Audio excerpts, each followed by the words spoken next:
I am here with Mark Sleboda, International Affairs and Security Analyst. Mark, we have some big news that broke yesterday via Twitter. Of course, Trump's favorite tool for breaking big news. And I don't know what to make of it. I'm hopeful. It sounds good. The U.S. is pulling troops out of Syria, but I've been doing some reading, and I'm sure you've been doing 10 times more reading than I have. And I've heard some people praise this move. I've heard the liberal left, people like Lindsey Graham, the neocons, Hollywood actors, Hollywood celebrities, everyone calling Trump a fool for doing this. He's playing into the hands of Putin. He's playing into the hands of Iran, Hezbollah, ISIS will come back. So I've heard, various opinions on this. And I've also heard people who are kind of down in the middle, kind of saying that, well, he's pulling out 2,000 troops, but there's really 4,000, and this may not be a full pullout. Don't hold your breath. Clear this up for us, Mark. What is going on here? Is this a pullout? Is this not a pullout? What's the state of affairs with this tweet and the removal of U.S. troops from Syria? Yeah, hi, Alex. Thanks for having me. It's always an honor and a pleasure to be with you on the Duran. Yeah, so President Trump surprised us, the whole world, I think, everyone, yesterday by dropping a bombshell. I think it broke about the same time on Twitter and Wall Street Journal, which seemed to have a scoop on it. But Trump tweeted out, "We have defeated ISIS in Syria, the only reason for being there during the Trump presidency." And that started it going. The Wall Street Journal broke the story that the U.S. was pulling out all troops from Syria immediately. This, it floored everyone yesterday. And I think everyone has been scrambling since. So to set the story, the U.S. has been in Syria for years now. Besides the covert proxy war of regime change that Obama's CIA was launching, Obama illegally sent several hundred U.S. troops, about 500 at the time, into East Syria. This was done without congressional authorization. And it was done without any remit under international law. There's no permission from the UN-recognized Syrian government for to be there. In fact, it's demanded many times that they leave. This rolled over into the Trump presidency, where, as far as we can tell, Trump stopped the CIA from supporting the Islamists, but doubled down on U.S. Pentagon support for the Kurds in East Syria and used them as proxies both against ISIS and to hold territory in East Syria. And that brings us up to the present day, where we have a kind of a three-way Mexican standoff in Syria. The majority of the country, just under 2/3 of it, is controlled by the Syrian government and their allies, which are Russia, Iran, and Hezbollah, and some other minor support from some other minor regional powers. The northern area of the Euphrates River is controlled by Turkey and their jihadi proxies. They picked up basically the load of the so-called Free Syrian Army, the moderately head-chopping rebels, that the U.S. under Obama had previously supported, and they control a large swath of Syrian territory, both the proxies and Turkish military themselves, stretching from Idlib through the Jarablus corridor, all the way over, including Afrin, which was previously owned by the Kurds, which the Turks took militarily, and all the way over to the Euphrates River itself. Now, all of East Syria is east of the Euphrates is controlled by the United States and its proxies. And this is about almost a third of Syria. And to give you an idea of the size of the territory that the U.S. is ruling over there, it's about the size of Croatia for the Europeans, or for Americans, it's about the size of the state of Louisiana. And it's mostly desert. It's sparsely populated. But the one thing it has, as is present in so many countries that the U.S. seems to intervene in the Middle East, of course, is Syria's oil. This area has the majority of Syria's oil fields. And the U.S. Has defeated ISIS in the area under its control in Syria. And Trump's statement that the U.S. has defeated ISIS. The U.S. played a role in defeating ISIS. It's true. It would be silly to say they haven't, but at least as much, if not more, of the heavy lifting against ISIS was done by the Syrian government troops, Russian air forces and artillery, and Hezbollah and some Iranian-backed militias on the ground, certainly within Syria.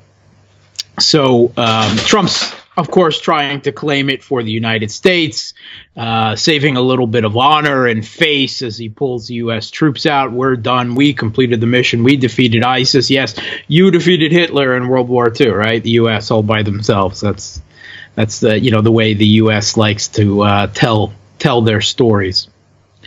But the problem with this three-way Mexican standoff that developed is the U.S. proxies in Syria are the Kurds.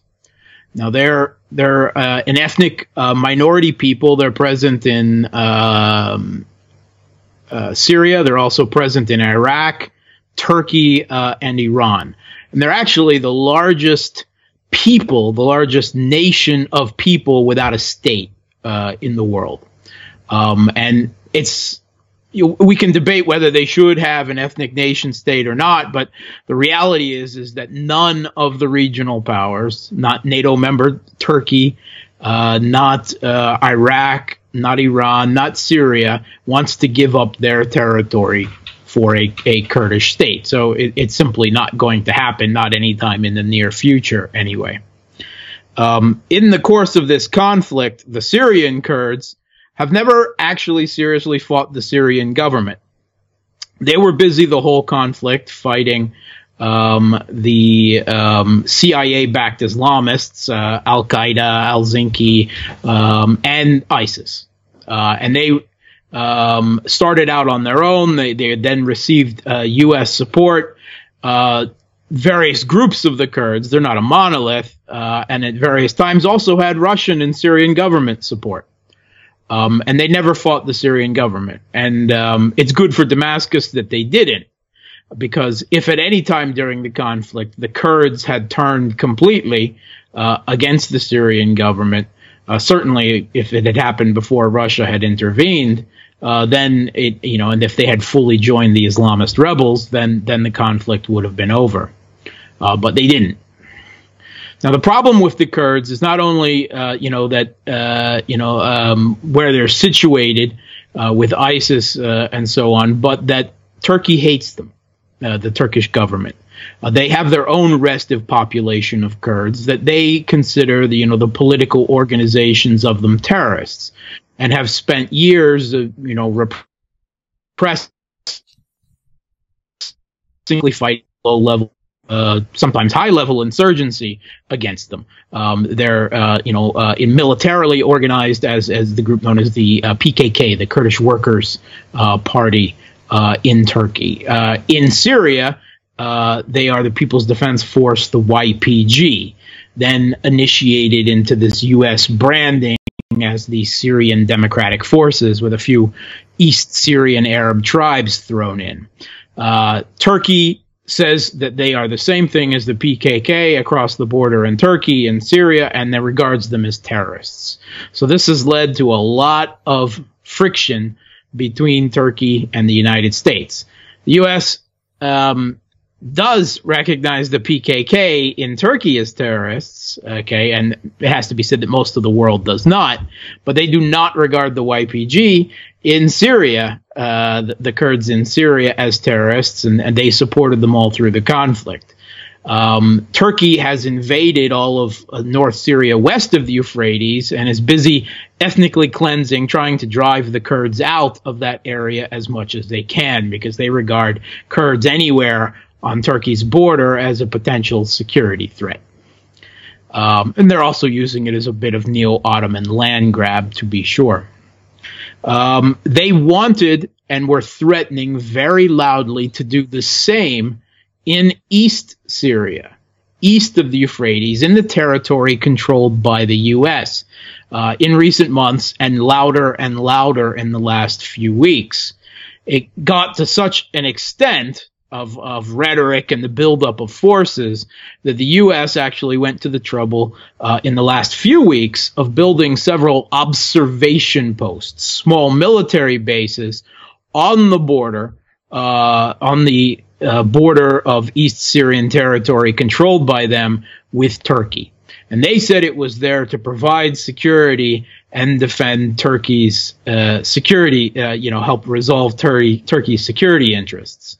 Erdogan screamed, "No, you're preventing us from attacking the Kurds. That's not helping our security interests as at least as the Turks see them." So this went into last weekend, and Trump evidently had a phone call with the Turkish President Erdogan. And somehow during the course of this phone call, evidently Trump suddenly switched back to, you could say, what was the announced policy during his election campaign, and reversed course. And Erdogan seems to have convinced him one way or the other, whether it was the threat of attacking U.S. troops with the Kurdish proxies in East Syria, with his own military or whatever. But evidently, Trump came out of this meeting last Friday and told everyone in his administration, "We're getting out of Syria. We're getting all the troops out. We're bringing all the boys home. The job against ISIS is done." At least in terms of the territorial caliphate. You can always make arguments, that ISIS could resurface, there could be tensions, but even the Pentagon has admitted that 99% of ISIS is defeated at this point. The Kurds took the last ISIS-held town in Syria, Hajin, last week. So this is kind of an opportune time. Now, this is a bit of an interesting, because it was a little bit presaged a few hours before by the U.S. announcing that it had made an offer of a military sale deal to Turkey. The U.S. is extremely upset that Turkey had entered a deal with Russia to buy Russia's S-400 advanced air defense system, regarded by many military experts as the best in the world, especially when they were selling Turkey F-35 stealth fighters.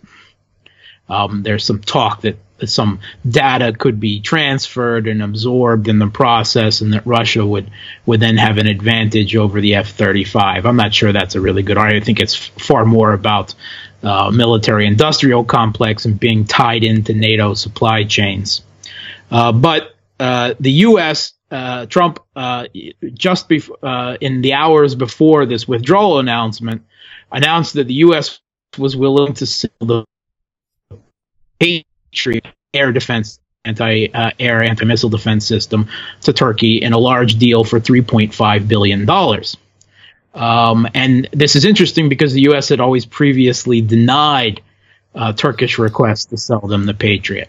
So, and at the same time, Trump also indicated that he might be willing to see about the possibility of extraditing a cleric of the Gulen movement that is in some type of political asylum of a form in the United States, that Erdogan claims is responsible for a coup attempt against him out of the military in the last few years. I have my doubts about the reality of that. I think it's far more likely it was the Kemalists, but certainly Erdogan has used this excuse of the Gulen movement, which is a Muslim Brotherhood movement he was once allied with, actually.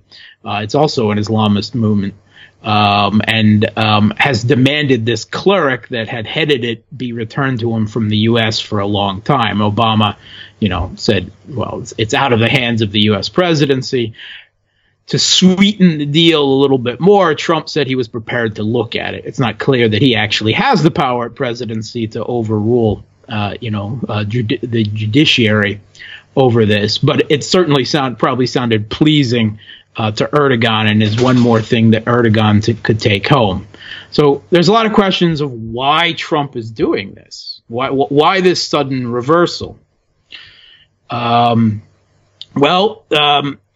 of the reasons has to do, I think, that Trump has always wanted to pull troops out of Syria. I mean, he talked about this during the campaign. He tweeted about it years before he launched his campaign about the stupidity of what Obama was doing in Syria, supporting jihadis, sending troops there with no clear mission, and then it was a waste of resources, and so on. And since he's taken office, his administration has several times convinced him not to do so. And it seemed for a long time that he basically had surrendered foreign military policy, particularly regarding Syria, to Bolton, Pompeo, Mattis, and others. But it seems to everyone's surprise that he's trying to reassert his own control of foreign policy at this point. Another reason may have to do with the Khashoggi affair. The Saudi journalist that, by all reports, the Saudi Crown Prince Mohammed bin Salman, MBS, had brutally murdered inside the Saudi consulate in Turkey.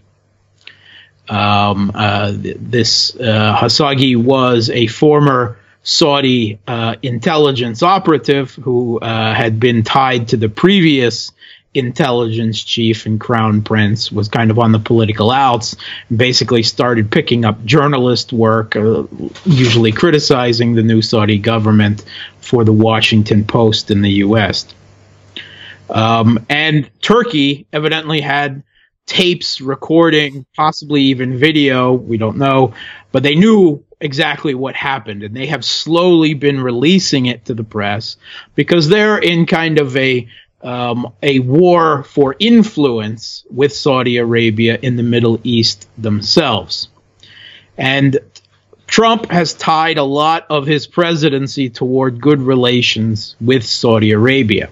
And certainly any future conflict with Iran would require not only the support of Saudi Arabia, but the support of Turkey as well. So Trump may be killing two birds with one stone here by pleasing Turkey by pulling out of East Syria and thus ending support for the Kurds, and shoring up his own future aims of regime change in Iran by getting Turkey back on his side, and ending Erdogan's leaking of information about the Saudi crown prince being directly involved in this murder.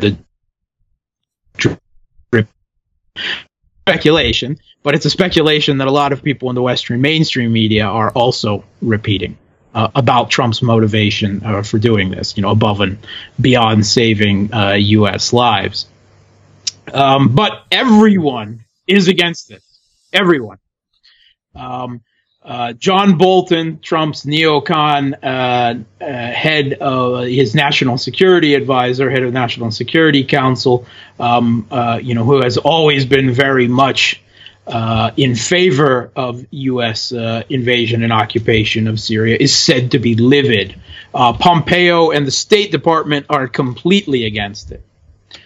The Pentagon is against it. The generals are against it. The Secretary of Defense, Mad Dog Mattis, he's against it and is evidently still trying to talk Trump out of the withdrawal.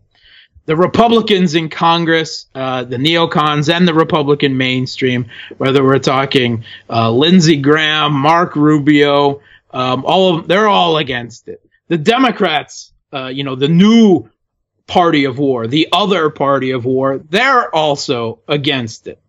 The mainstream media is against it. I can't tell you the number of articles and editorials I've seen just in the last 12 hours speaking against this in the pages of the two papers of records in the United States, the Washington Post and the New York Times.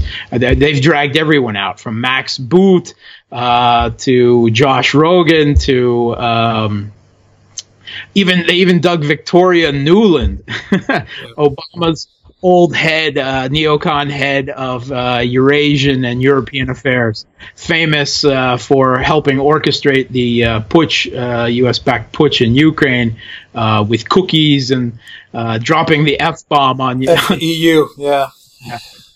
She even came out with an editorial attacking it. So the media, CNN, wall to wall, decrying it. So nearly everyone, universal. The U.S.'s allies are against it. The U.K. has spoken out against it. France has spoken out against it. They both also have small numbers of troops, several hundred special forces in Syria. And there are some reports that France has also ordered, however reluctantly, but smartly, now that the U.S. has announced its withdrawal, that they'll be pulling out their forces as well. Rand Paul praised it, and Tucker Carlson for it. That's it. Rand Paul praised it. The American Conservative magazine, which we at the Duran all read, was praising it. Actually, Tucker Carlson and Laura Ingraham also fell on this. That's about it. That's it. Tulsi Gabbard. Praising it. And there's actually one Democratic congressman, Ted Lieu from California. He's a U.S. Air Force vet. I've had my arguments on Twitter on him repeatedly. But he is, whether it's about, Congress taking back control of war powers or U.S. troops at risk in another conflict they don't belong in the Middle East, despite his agreements with Trump and his tagline on his Twitter page, I do not work for Vladimir Putin, a big resistance stalwart, he has come out against it and supporting POTUS, the president of the United States. And he's received a tidal wave of blue resistance followers decrying him and calling him a traitor and everything because of this. And it's just amazing how much the Democrats have become even more strongly than the Republicans in many ways, the party of war over this. Because, again, there's no congressional authorization for U.S. military forces or actions in Syria. There's no basis under international law. The Syrian government doesn't want them there. There's no remit for the Security Council to be there without it. The paper defense they've been using is the decades-old AUMF, the usage of military force against Al-Qaeda, against terrorism. And whatever ISIS may be, they are a separate entity entirely, or largely were a separate entity entirely from Al-Qaeda. And it was never provides any type of excuse for overriding international law or Syrian sovereignty to begin with. But with ISIS largely defeated, the way the neocons tried remaining in Syria, they could hope to politically blackmail the government in Damascus into getting rid of their president Assad with withholding oil, reunification of the country, and denying reconstruction money, more sanctions. But also it was presented by Bolton, Pompeo, and others as the U.S. will stay there until all Iranian forces are gone from Syria. And there is a bulwark against Iranian influence. Now, there were no Iranian forces in Syria until the U.S. launched a regime change, a proxy war against, government masking. And all the hype aside, serious experts will tell you that the Iranian presence in Syria is limited to advisors, a few special forces, and the Iranian-backed popular mobilization units of largely Shia from around the region that have been trained and backed up by Iran. That's it. There's no large numbers of Iranian troops or anything there. And it's certainly not the business.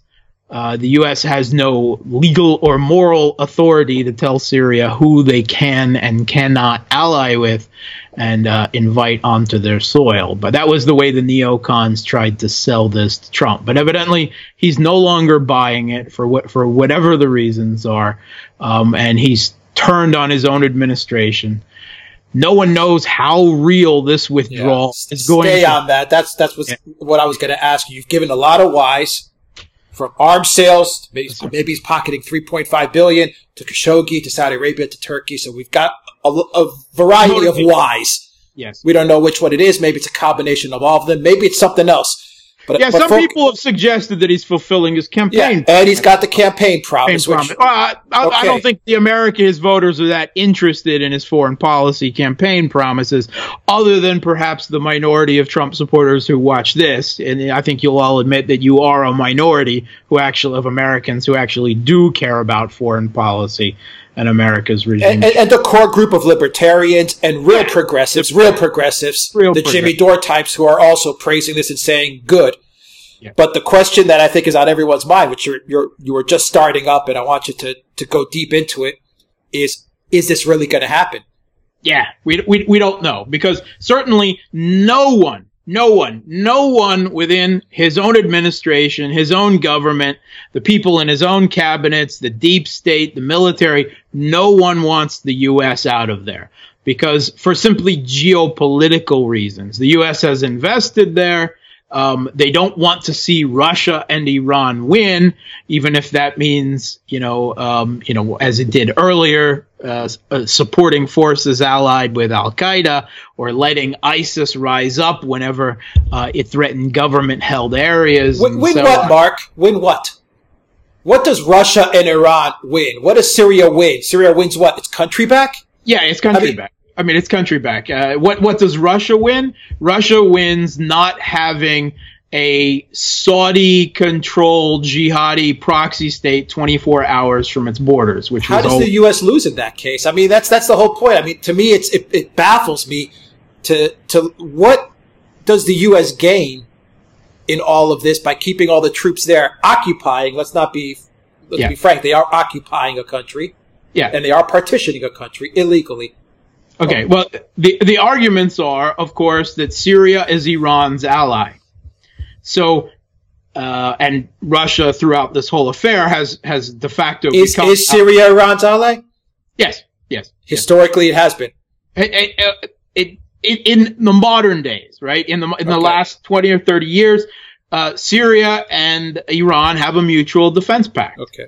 As Russia has a mutual defense pact with both Syria and Iran. And the U.S. went into this trying to overthrow the Syrian government, at least under Obama in the beginning, then occupation and de facto partition of the country later under Trump.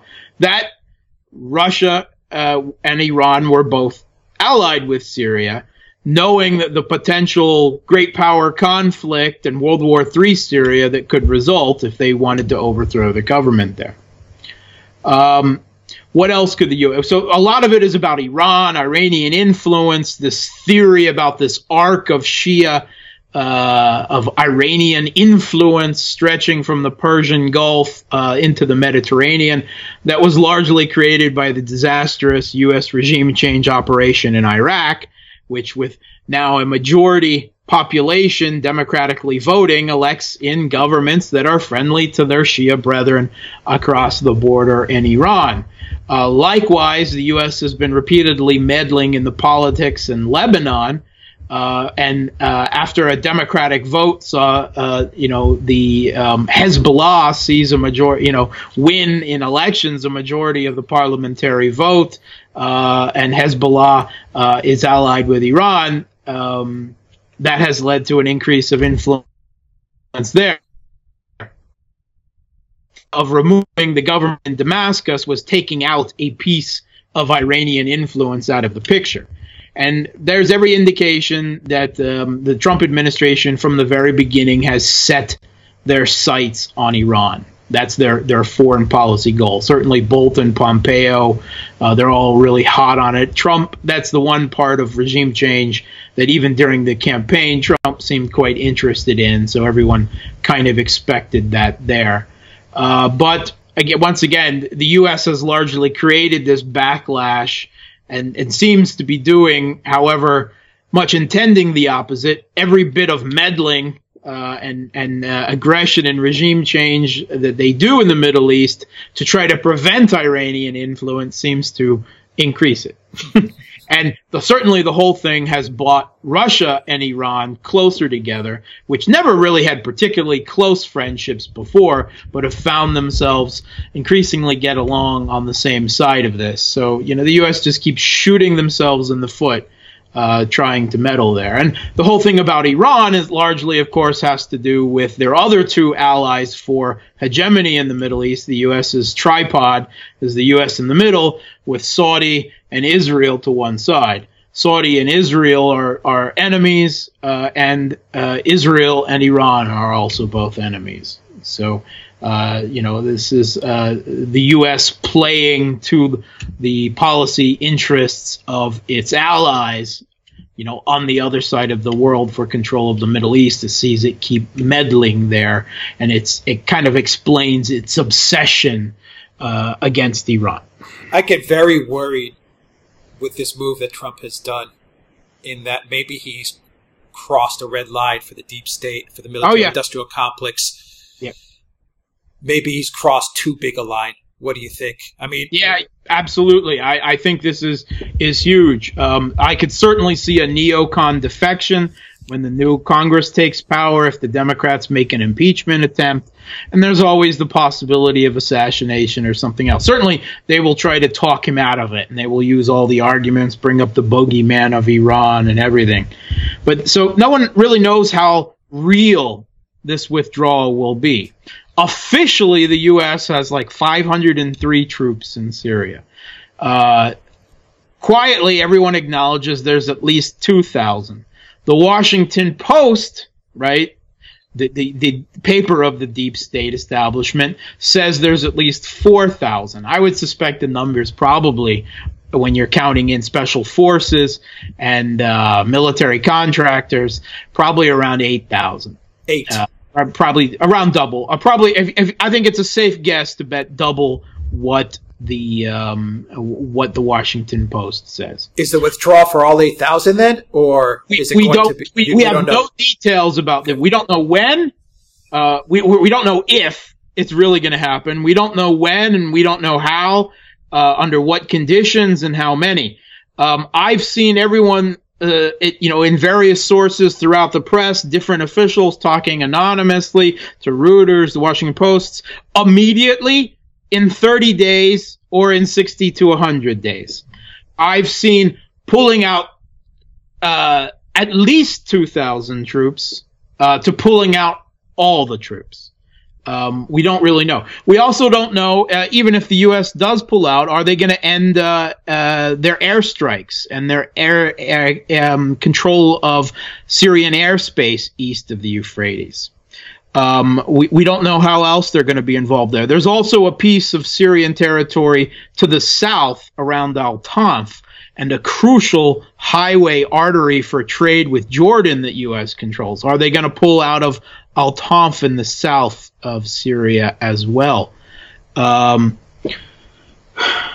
So there's a lot. We don't know if it's going to really happen. We don't know when. We don't know exactly how many troops they're going to pull out. We don't know if that means they're going to end airstrikes, drone strikes, whatever else. And there's always the possibility. The last time Trump said he wanted to pull troops out, we had the pretext of a chemical weapon attack on the Al-Qaeda controlled town of Khan Sheikhoun in Idlib. If you don't expect that, you know, some combination of the white helmets, Al Qaeda, and the UK to be getting up to another wag the dog chemical weapon attack to try to keep the US involved there, I would be very surprised if something of the sort attempted to keep the US involved. I was just about to ask you that. Should we expect a false flag, or should we expect should we expect Turkey making a move? Is Turkey going to move in? Absolutely, right. So Turkey has been threatening Trump, the U.S. with moving into East Syria. It's also defending Idlib against the Syrian and Russian government to the west. And give Erdogan credit.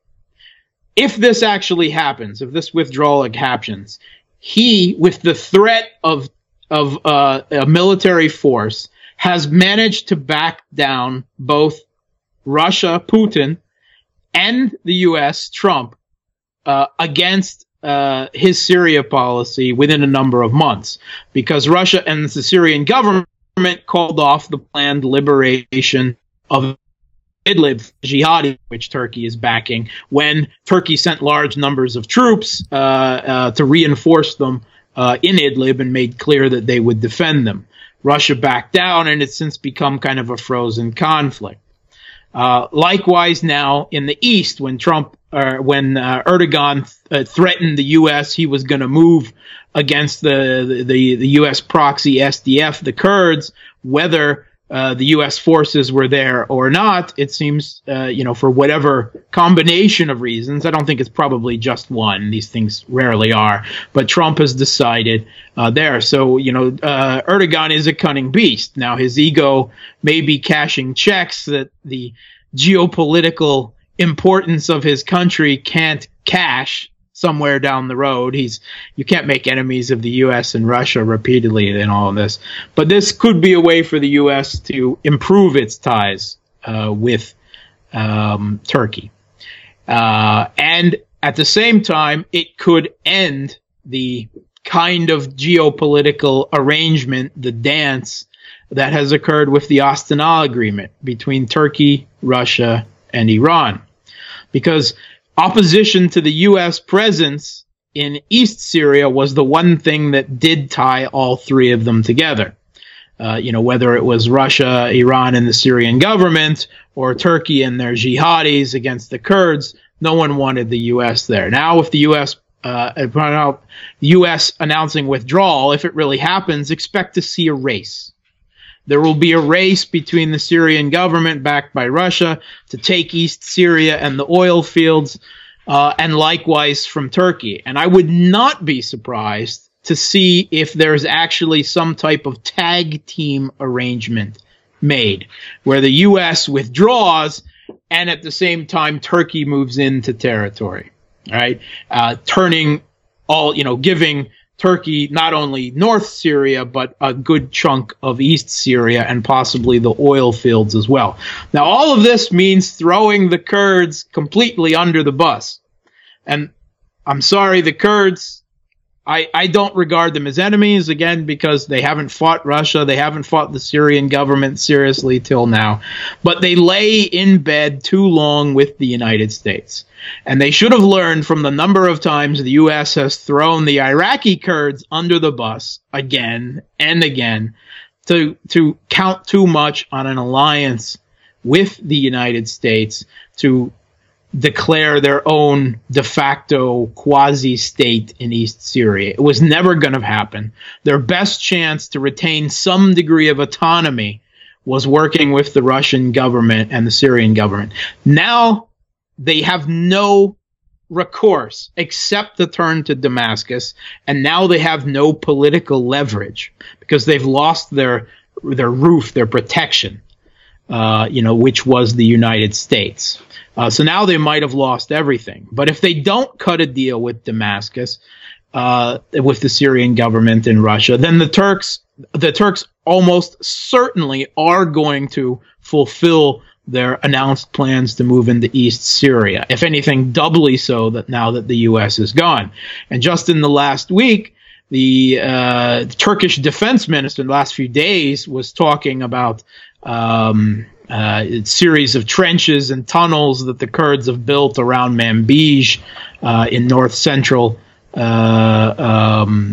Syria, a contested town there, and he said, we will bury them in the ditches they have dug for themselves. So that tells you what the Turks' aims are with the Kurds. And again, I find it hard to find sympathy for them at this point because they simply maintained this proxy status with the U.S. for too long and stupidly. Yeah, when it comes to a choice between Turkey and the Kurds, I don't think there was any doubt that the U.S. would always choose Turkey. Oh yes, I mean it's too much geopolitical importance for the U.S. presence in the Middle East. The air base is there. They need them for control of the region. They also need them for any plans against Iran. I said from the beginning, going back 2 years now, that the Kurds were never a viable partner for the U.S. long-term for partition of Syria, because it estranged the U.S. from Turkey, which all don't like demonstrative effect. It was hurting U.S. relations all over the region. So that was obviously not going to last, and the Kurds were stupid for not coming around and cutting a deal with Russia and the Syrian government till this point. And now they'd better do it quickly, like in the next few hours, because we don't know when the U.S. is going to pull out, and we don't know when the Turks are going to come in. And like I said, it's going to be a race. And this could see the final phase of this conflict come down. I find it extremely unlikely that Erdogan will now cut any type of political deal with controlling what will be nearly a half of Syria and the oil fields himself. And his continued support for the jihadis and Islamists, the 31 flavors of jihadi in Idlib. It was always Russia's plan to whittle down their number of opponents on the other side. They got Qatar to drop out. They got Saudi and the UAE to drop out. Now the EU was kind of sidelined and not of particular influence, and they indicated that they were willing to work with Damascus on some things at least. Showing a degree of remove from themselves. That happened this summer. And now it appears that the U.S. is pulling out, which could lead to a final confrontation between Syria and Russia and Iran on one side, and Turkey and the jihadis on the other, with the Kurds now completely bereft of any support, stuck in the middle of it. Yeah, it looks like the Kurds at the end of the day are going to be the big losers in all of this. Oh, absolutely. And maybe Erdogan comes out the big winner. Who knows? Yeah, we don't know. Yeah.